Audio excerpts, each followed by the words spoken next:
Hello and welcome to the Dreaming and Doing podcast with me, Nicky Raby. I'm an actor, coach, writer, speaker, podcaster and a mum. And in my coaching work, I work with creatives, personal brands, freelancers and small businesses. In my podcast, I talk about success, but not in a traditional sense. I have conversations with those who have built a business from something they love or who have made a pivot in their career. Also those who have built a brand or a job that maybe didn't exist when they were at school, and they found a way to monetize their skills, talents and expertise. I've spoken to loads of incredible people, coaches, designers, journalists, app creators, magazine editors, bloggers, content creators, authors, and all-round movers and shakers. I ask the questions that you want to know the answer to. So how they started, about money, saying no, saying yes, pitching, presenting, putting yourself out there even though it terrifies you, standing out in a busy online world, growing, scaling and making your work for you and your circumstances. The show notes are always at nickyraby.com/podcast and the conversation continues across social media, often on Instagram, my favourite platform, at Nicky Raby. Thanks so much for listening. It's great to have you with us. In today's episode, I'm talking to Penny Wincer, who is based in London, and she's a professional interiors and lifestyle photographer who also blogs about freelance life and raising a neurodiverse family. We talk all things about creativity today and managing that and how to feel more creative, how to bring out your creativity, ready to play whenever you may need it, and also how to manage your creative life. How do you remain in that positive, open mindset that you need to have whilst kind of paying bills and getting all the stuff done, basically. I would love it if you joined in the conversation. We're over on Instagram at Nicky Raby, and the show notes, as always, are nickyraby.com/podcast. I've got a couple of openings for July, so if you do want to have some one-to-one coaching with me, I would love to chat to you further. Feel free to go to my coaching page, nickyraby.com/coaching. Here's the episode. It's a long one. Enjoy it. Hi Penny, how are you? I'm good, Nikki. How are you today? Yeah, really well, thank you. I'm having a life admin day and it feels good. So, yeah, you're only the third person I've spoken to today, which is really lovely. So let's start with you. What do you do? How would you describe your working life? I'm a professional photographer and I shoot interiors and kids, and that's the main thing I do for money. But then also on the side, I do a bit of writing now as well. Oh, fantastic. And how did your creative journey start? Well, I've probably way back in high school, really. I loved doing photography and film and theatre and all sorts of stuff in high school. And then luckily, I found a degree where I was able to do all of those things and I didn't have to give any of them up, which was really amazing. And so I ended up doing a double major in creative writing and film and photography. And this was in Australia. And at the end of that degree, I decided, I think I'll take pictures. And so I got on a plane and I moved to London, and 18 years later, I'm still here. Still here. Yeah. Isn't it weird when we're like, I was thinking about this the other day of like, youth just gives us such like, yeah, so I'm just going to do that. I'm just going to like go for it. And you just don't ever have a sense that it's not going to work out. I completely agree. I did a lot of things in my youth that I look back and I think, wow, I'm glad I was brave. I lived in Thailand for a year when I was 18 before I went to university, and then I moved to London. And then a year later, I moved to New York, and then moved back to London again after that. And yeah, so I've done a bit of moving around, not so much lately, but yeah. And how did that sense of adventure come from? Had you seen it in your family? I guess being from Australia as well, it's sort of so far from everywhere that you kind of know there's a whole other world out there on the other side of the sea. So how did you get that bravery for yourself? Well, definitely part of it is being Australian, because you are very far away in Australia, and it is just the norm to pick up and leave, even if it's just for 1 or 2 years. It is the norm. And so from a cultural perspective, what I did was not unusual at all. But on top of that, my dad worked in film all my life, and so I'm the daughter of a freelancer as well, and it's all I've known. And it just never really occurred to me that I wouldn't just move somewhere. He lived in America for most of my teenage years, and so I did spend quite a bit of time going back and forth there as well to visit him. And I made the decision to go to university in Australia mainly because I had the feeling that I was going to leave afterwards and possibly not come back, although I had no plans. I didn't really make any plans, but I just had a feeling that I would probably end up living in America or the UK. I did have a green card for a while, so that was a possibility, but I ended up making the UK my home. And how has it changed since moving into, proper adulthood and having children? And we were on the same bill at an event a little while ago, and we talked about freelance life and how we navigate it and how we, I guess, make friends with it. That sometimes there is this sense that you're a freelancer and you're just kind of, choosing when to take time off or just sort of feeling creative. But there's a lot of logistics that go into that as well. How has that changed as you've got older? Well, I think it has changed enormously, actually. But I think I was at a really big advantage to begin with. Having been the daughter of a freelancer, I never really questioned it to start with. And then also, I've really only ever had one job in my life for about 18 months. And so I also didn't have a lot of baggage to lose, a lot of office baggage to lose. And so I've been freelance, I guess, since I was 23 or 24. So I think right from early on in my career, I just made it the way I wanted it to be, rather than, I think a lot of people, if they're in a traditional working environment for quite a long time before they go freelance, there's a lot that they have to kind of unpack and realize they don't have to be at their desk from 9 till 5 if that's not suitable for what you want to do. And I never really had to do that.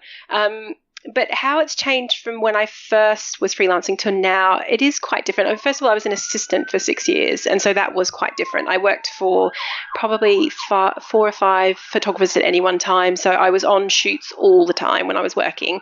And I was also traveling enormously at that time, probably at least half the time I was away. Wow.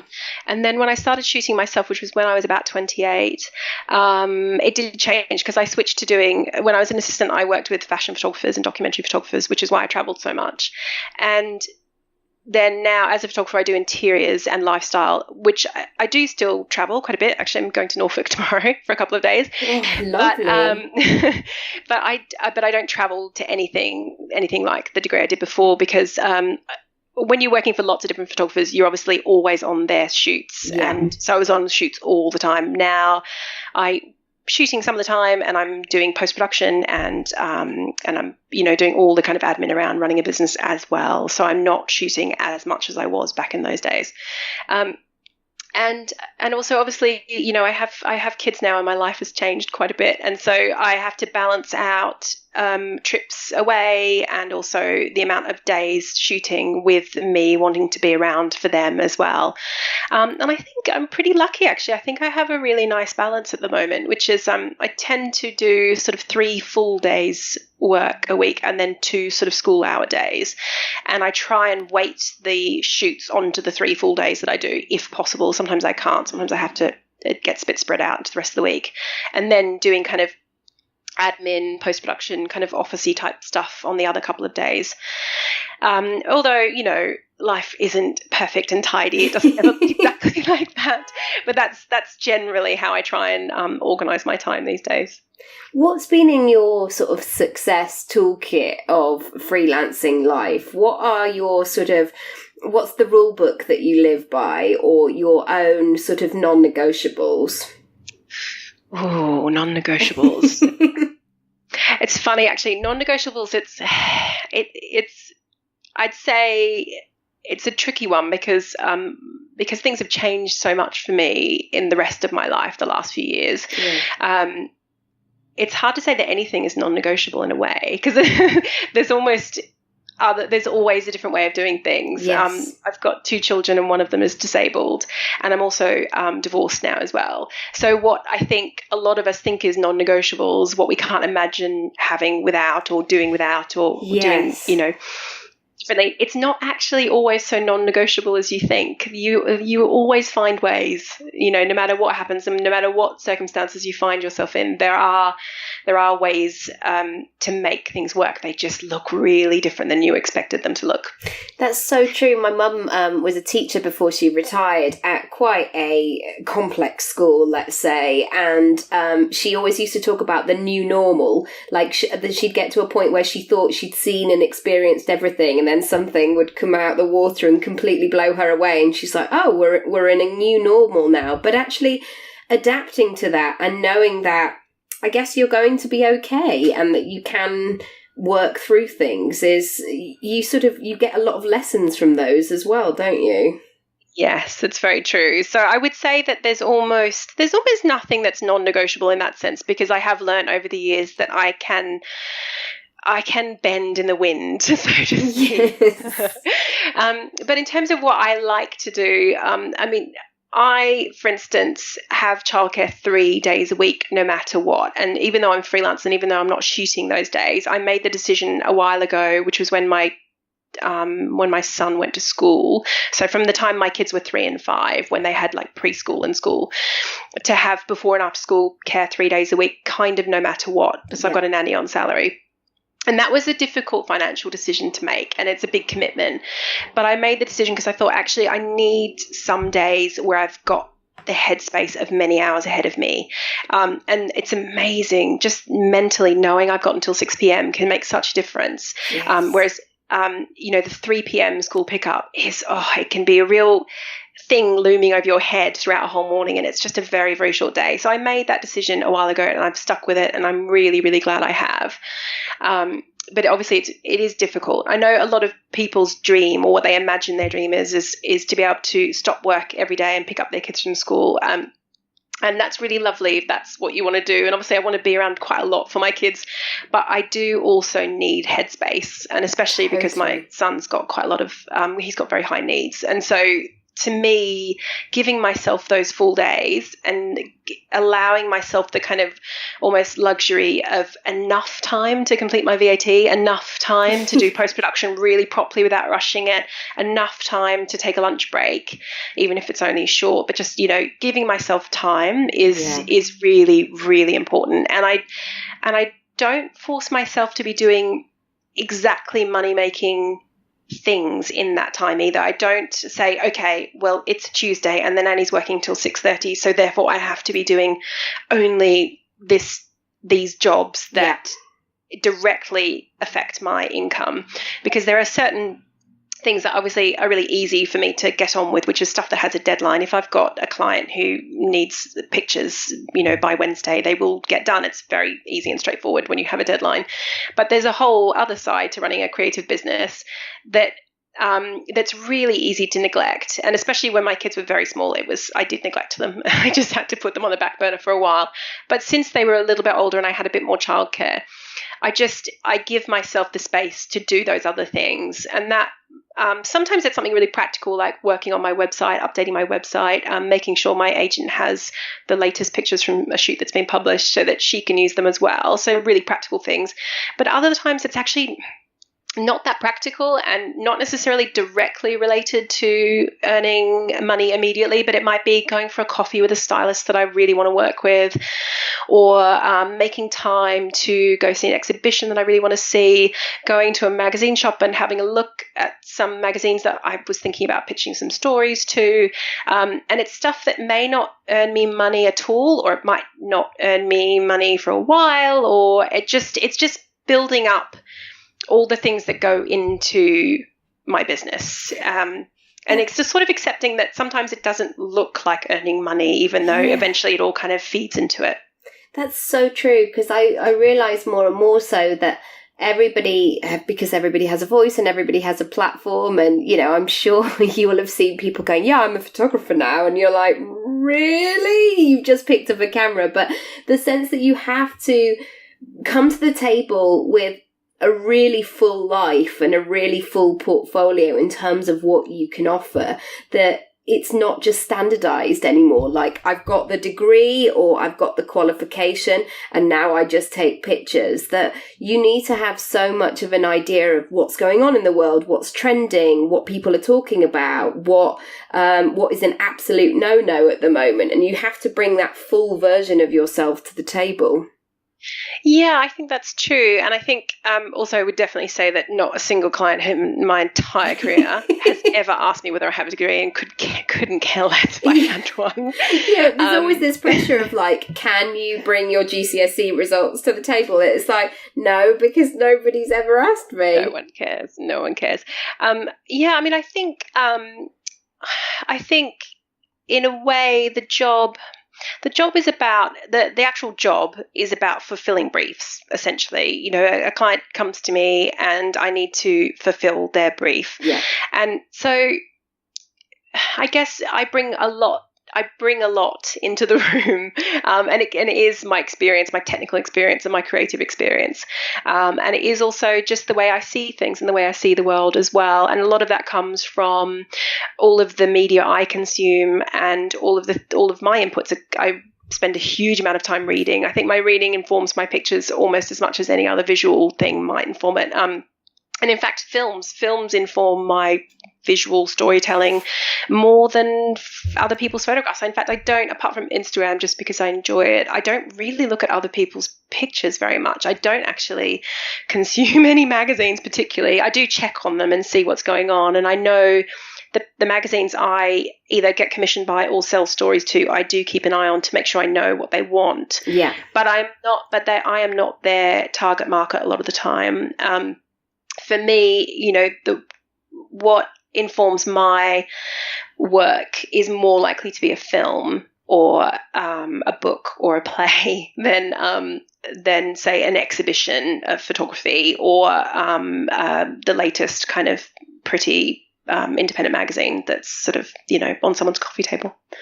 That's so great. And it's and I would love to know sort of how you pull all of that together in terms of pitching and being proactive and putting yourself out there. How do you encapsulate that sense of, I'm actually bringing a lot to the table here without sounding like a bit of a twerp?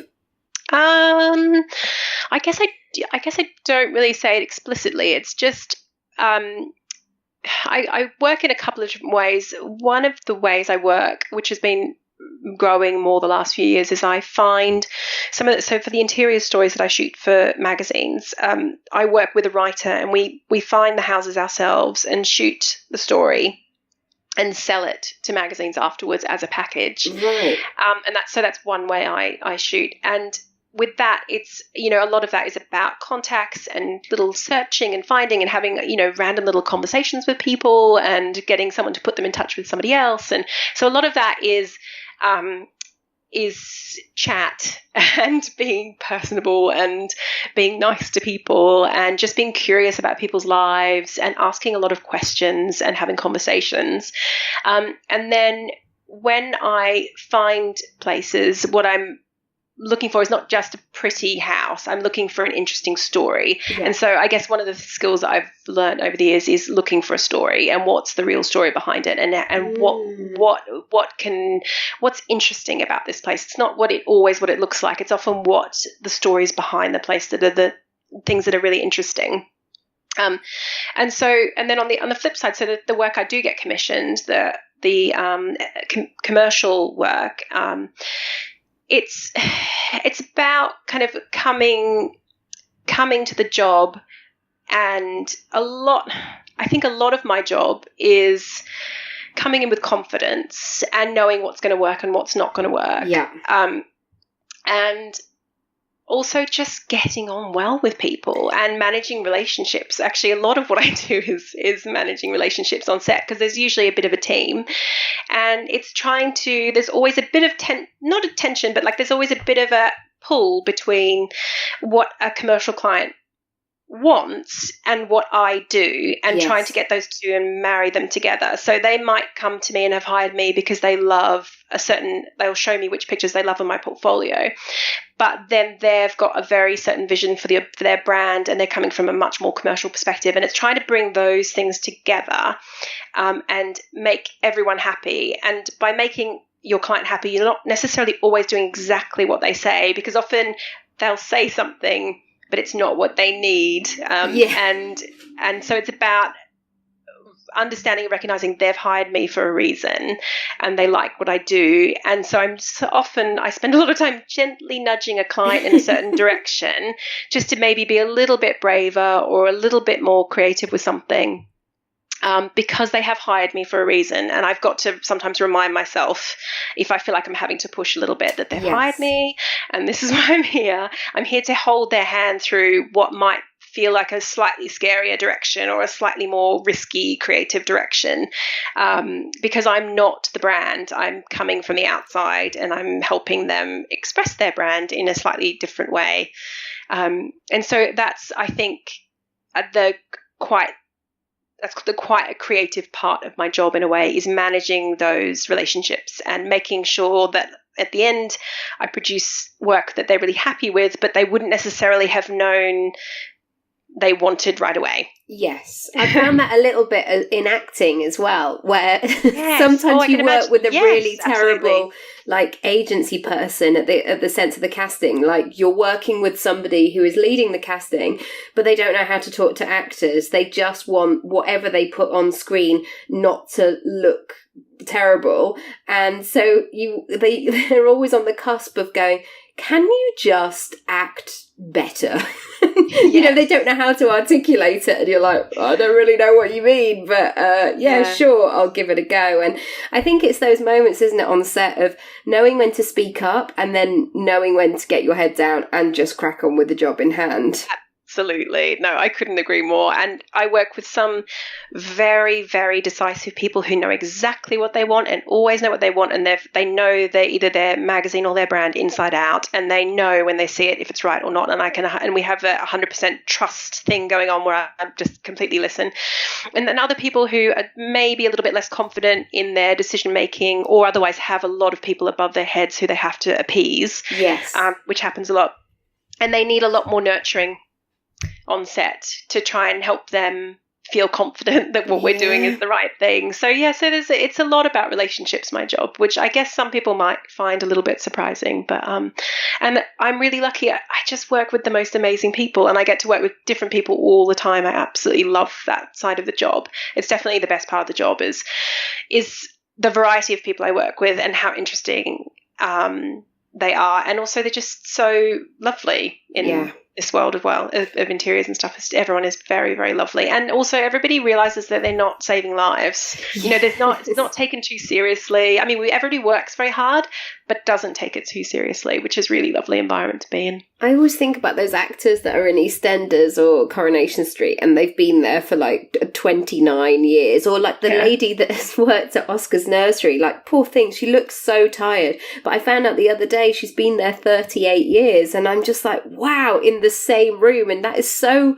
sort of alien to me. And I really admire people who can provide that loyalty and, you know, be that sort of figure in that organisation. But it just does make me want to run a mile and think, gosh, I could never do that. It's just the idea is so foreign to me. I can't quite I'm getting a bit hot and sweaty just thinking about it, like, whoa, a bit claustrophobic. With, you know, the practicalities of life and being a mother and attending to everybody else's needs as well, how do you keep in control of your creativity, and how do you make your creative life work for you? Because I think sometimes we can feel like we have to wait to feel creative, or we walk to the shed at the bottom of our garden and that's where the magic happens. And sometimes the magic needs to happen in the 90 minutes that we have available. How do you connect with that side of yourself? Well, I think part of it is prioritizing it. And I think it's really easy to prioritize everything else, including earning money, of course. And it is extremely important to earn money, obviously, and also attend to everyone's immediate needs. But I think it's also okay to treat your need to live a creative life as seriously as, say, eating good dinners or getting a little bit of exercise. To me, it's exactly the same, and it's all kind of comes together as a part of looking after myself. But it's definitely not a matter of giving yourself loads and loads and loads of time and headspace in the perfect environment and, the perfect desk set up so you can sit down and, the perfect music. And that's just not the reality. And I can't remember who was talking about this, but I was listening to a literary agent speaking recently on a podcast, I think, or something.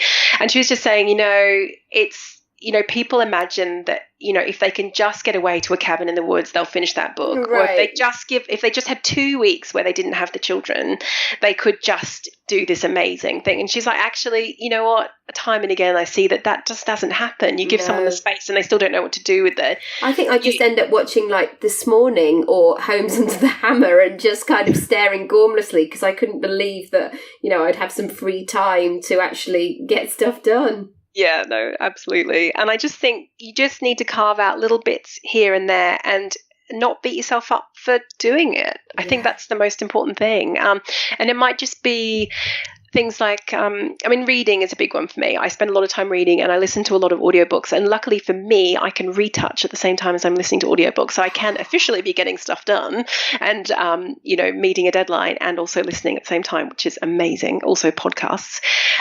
So that is good. But I do things like I just prioritize it. I actually can't remember the last time I watched a TV series. It might have been January, possibly. Sometimes I watch a little bit in the winter. And I just don't, because I know I won't get time to read if I'm watching TV. Yeah. And so you make choices like that and about how you want to spend your time. And it's amazing, actually, if you really broke it down, how many little bits of time you could get if you made a slightly different choice with it. Yes. Not that we should be expecting ourselves to make the perfect choices all the time, because, of course, there should always room for, a bit of mooching about. Yes. But I think it's okay to need what you need. And so that might be, it might be something like I'm doing more writing now and I'm not earning money from it, but I don't care. I'm going to do it because it's fulfilling a side of me that I'm not getting from my photography.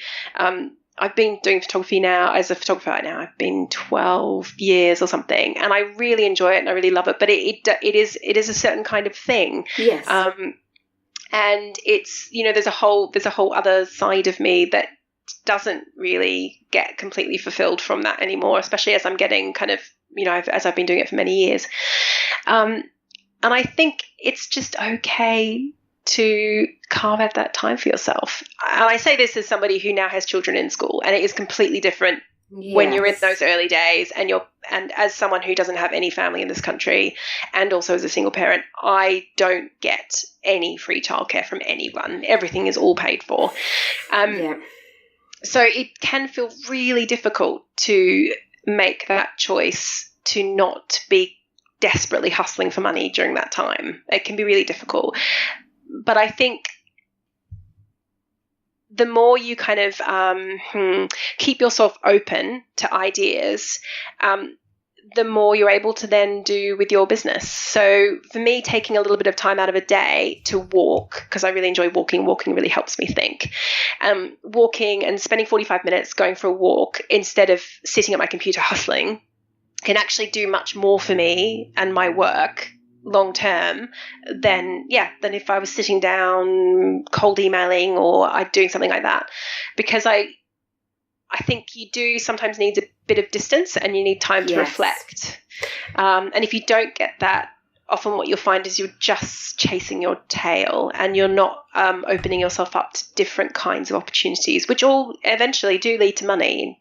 I always find. So. And you're not necessarily thinking in your most creative self. You become a bit, I know if I just keep putting in the hours, I just end up churning stuff out, and it's not coming from necessarily a tailored place or like the best place from me. Whereas if I have a bit of perspective and stand back on it a little bit, I can, by the time if I've been away, by the time I write the email, I can bash it out in 10 minutes because I know what I'm writing, rather than just going, oh, blimey, and it feeling really stuck.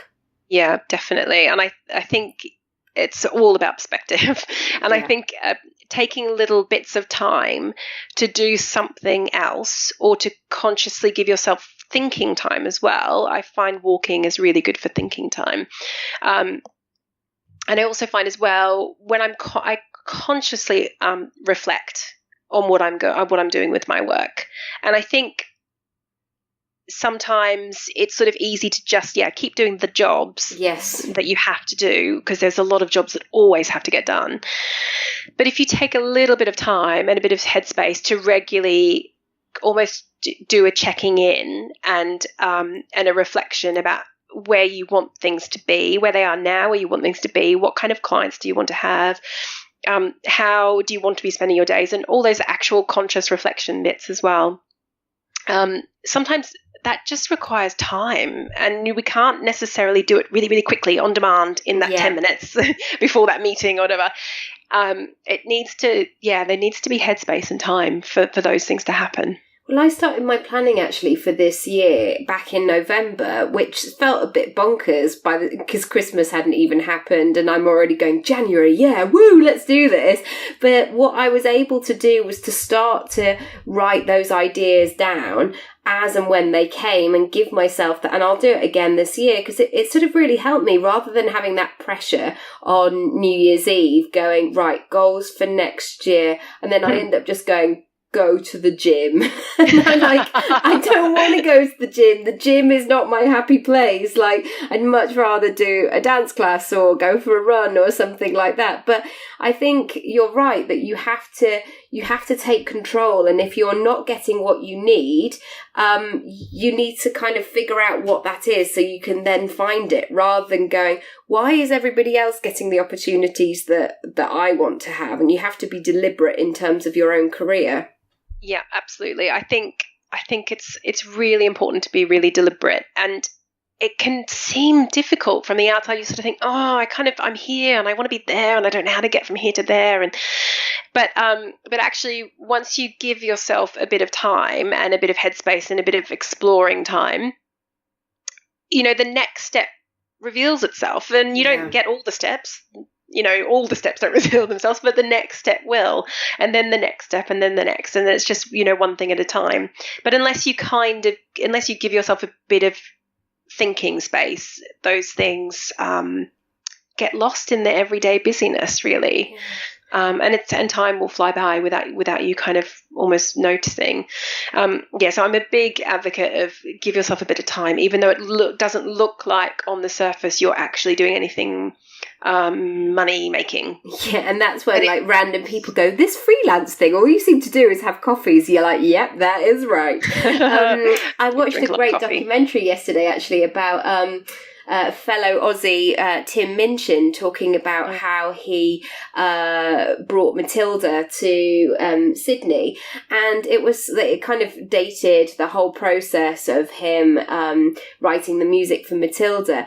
And bizarrely, he'd written to Roald Dahl when he was about 25, saying, if I ever wanted to do this, what's the process? And they came back and they said, we need this synopsis. And then he sort of thought, oh, I can't really be bothered to do that right now. And then it came back into his life later. And one thing that he was saying is he's had more and more of his success that people go, oh, wow, you've just arrived from nowhere. And he's like, no, I've been doing this a long time. So that element of craft and skill and technical ability, it's always coming back, and then sometimes it's just that time to sort of go for it, and you are the right person for the job at that moment. Yeah, no, I completely agree. And I think, as a creative freelancers, we're kind of always building our skills. And one job, each job we do almost builds builds on top of the previous ones in terms of experience. And what we're doing when we get hired is bringing all of that experience along with us. And so what might not be right for someone 1 year, in 2 or 3 years' time, they're the perfect person for that job because they've moved forward with their with all their experience and everything. Definitely. Yeah, it's so true. A little quick fire round. Has there been a book that has really changed your life or made you think differently about how you operate in your life? Oh, so many books. I think, though, probably the biggest changer for me was when I was living in New York in 2001.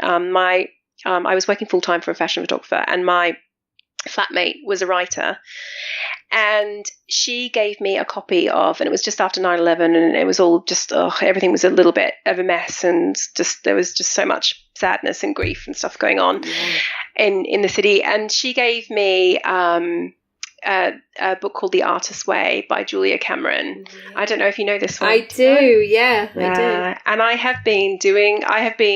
did it then. It's a 12-week course for anyone who doesn't know. It's a book, but it's structured in a 12-week course about either capturing or recapturing your creativity. And it's about kind of trying to figure out the ideas that have maybe held you back from thinking it was okay to kind of explore creativity. And it was amazing, absolutely amazing. And I've done it so many times. The full 12 weeks, I've done it loads and loads of times. And I will still pop back and open it up, and I always recommend it to people. So that for me, I think it's probably about 25 years old now, that book, I think. I think it's sort of in the mid-90s. Really dated, very dated cover. Yeah, it does. It could look like it's a sort of a language book for, learn German in 21 steps. It does sort of have that feel. But no, that sense of morning pages. And one thing that I've started to do, even if it's not morning pages that I can do, if I'm just like, oh my God, my kid's been up all night and I can't even put pen to paper. Sometimes I just speak into my phone and I record it as a voice note, and that really helps sometimes. Oh, that's a good tip, because this has been actually one of the saddest things about becoming a parent. Isn't this terrible? I used to do morning pages diligently for years. And so for anyone who doesn't know, morning pages are like doing some automatic writing as soon as you wake up, just to kind of help you kind of clear your mind and also get a little bit of stuff out onto the page. And her theory behind it is that you end up answering your own questions when you kind of keep turning up on the page and you keep writing. You always figure your way out. You figure your path through things. Yes. Because once also they're on the page, if they keep turning up every day, you can't ignore them as well. So that's a really good way of not being able to skirt through life without facing up to what you're finding difficult. You can't numb everything. You've actually got to, once you're seeing it on the page every day, you have to face it, which is really, really useful. But becoming a parent, I have a child who doesn't sleep. He's 8 and he still doesn't really sleep, and he's up at any point from between 2 a.m. and 6 a.m. every day. And so I can't get up before him. It's just not possible. So I don't do morning pages anymore. I do write at different times of the day, but I felt quite sad. I've always felt quite sad, actually, that's one thing I've had to give up. But doing a voice memo, that's a really good idea. I think I might start doing that. Well, it came because I was just like, I was not looking like the girls that were journaling on Instagram, fake journaling, because I was just like, I'm not sitting down with my beautiful vase of peonies, and just because I've got hay fever anyway, I wouldn't have them on my desk. But like I felt like I wasn't doing it perfectly, and it was a real block for me of going, I haven't got the right notebook, or I need to go and get a better pen. But the voice note, we don't have 25 minutes anymore, because of course you don't have 25 minutes when you're a parent, especially not in the morning. Never. Exactly. And actually that's when, like, my partner is not a morning person in the slightest, so sometimes I feel like I'm kind of, an 80s PE teacher in a shell suit and a whistle trying to get everybody out of the house going, come on, let's go. But I will recreate that image for you one day. Anybody who wants to see that, I'll put a picture of me in a shell suit on Instagram. But the funny thing with the voice note was also, as creative moments happen, is sometimes you're faced again with those things where you're like, oh my goodness, I've not dealt with this, or this is still kind of holding me back. And it's been another really good thing. I mean, I'm sure if anybody like stole my phone, they'd think I was a complete lunatic. But those, sometimes I've spoken them out loud, those letters that I wanted to write, or those things I wanted to say, but never sent them. And, you know, they're clearly, especially when I made the 2-minute commitment or whatever it is to say it out loud, they're clearly in the background somewhere. And that's been fascinating. And then I leave them on my phone for 3 or 4 days, and then I delete them. And then there's also that sense of going, I've done that now, I've packed it away. And sometimes it pops up to say hello in a different outfit, but on the whole, it is a really good way of clearing it. Yeah, it's a really good way of processing it. That's excellent. Yeah. And so the other thing that she recommends in this book is a bit of a something that's a bit of a non-negotiable, I guess, which is what I've always done this, is the idea of the artist state, which is taking yourself and your artist self out to do something just for you.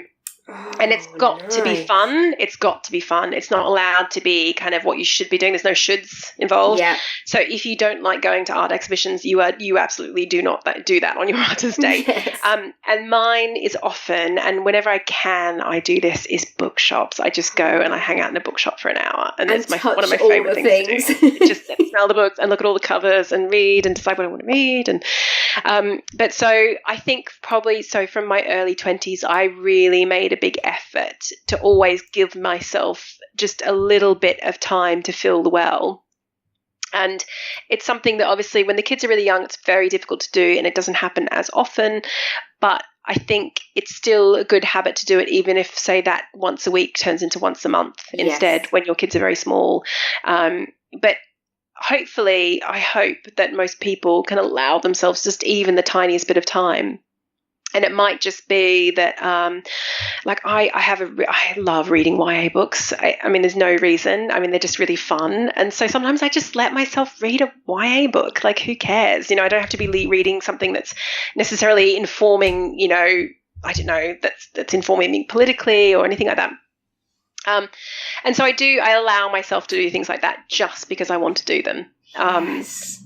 Gosh, isn't there such a big topic around permission? You know, what we should be doing, or what outside looking in says is the way to do it, and it really isn't. It's you know, sometimes I've watched, you know, a lot of America's Next Top Model, you know, this is a long time ago, but you kind of go, gosh, those sense of like how people shoot or how they operate, or the kind of characters within that, sometimes, yeah, just kind of exploring that has been interesting. I've got one more question, which is, where would you like to be in 5 years' time? Ooh, where would I like to be? Well, from a work perspective, I guess you're asking. I still want to be shooting. I still really, really enjoy my job. And there's more things I want to do with my work as a photographer, for sure. But I would hope that in 5 years I'm hoping I'm spending at least half my time writing as well. Oh. Have you got a book in you? Yes, potentially. Yes. It's hard to say what that looks like at the moment, but yeah, I'm spending more and more time doing it, which I'm really, really enjoying. And actually, that's been one of the fun things about Instagram. Actually, has been that kind of little micro blogging type thing, which is really fun. I really enjoy it, and that's it's been a nice way to do little short form writing, and I can justify it for work because I do need to be on Instagram for work. Yes, so. Exactly. And there's something in me that I can't just take a picture of flowers and hashtag what they are and then go Monday vibes. Like, there's something in me that I have to justify it, or I have to tell this, you know, I'm a storyteller. I have to be able to put a bit of more into it. So yeah, you're right. It's a lovely sort of safe platform to play around in. Yeah, I'm not sure how other people use Instagram. I guess everybody uses it differently, but to me, it is a storytelling platform. Pictures are a big part of that storytelling, but it is 100% a storytelling platform, I think. And I And that's what I find interesting about it. I don't go on there because I find the pictures so incredibly inspiring, although of course sometimes they are, but it's because it's the marriage of the pictures and the words that really make it what it is. And so, I really enjoy it. Absolutely. So if we want to find out more about you and come visit and continue the conversation, where should we go? Well, so I am on Instagram, as I said. I'm just at Penny Wincer on Instagram, and also on Twitter, not quite as much though. And my professional website is pennywincer.co.uk, but that's just my portfolio mostly. And but I also write at applesandoptimists.com, and that's really a kind of mixture of writing about neurodiversity and raising a neurodiverse family, and also really a lot to do with my work life and creative freelancing as well. Oh, wonderful. Thank you. Oh, I've learnt so much, and I have got a copy of that book, so I'm going to go and pull it out and get involved and go back to it. I think sometimes these simple habits are really great things to connect into. So thank you. And I'm going to take myself on a creative day. Ooh, where shall I go? Do. Just whatever makes you get excited. Yeah, go do it. I feel like I need some kind of fabulous outfit as well. Maybe some sort of like peacock blue hat or something, as my creative vibes for the day. Penny, thank you so much. You've been so wonderful. And thank you. And I know you love listening, so it's such a treat to have you on. Thank you. Oh, thank you. See you soon. Bye. Bye. Thank you so much for listening. I hope you enjoyed it, and I would love to hear what you thought of the episode and share any takeaways with me. Come and find me across social media at Nicky Raby, or you can visit the podcast page, nickyraby.com/podcast.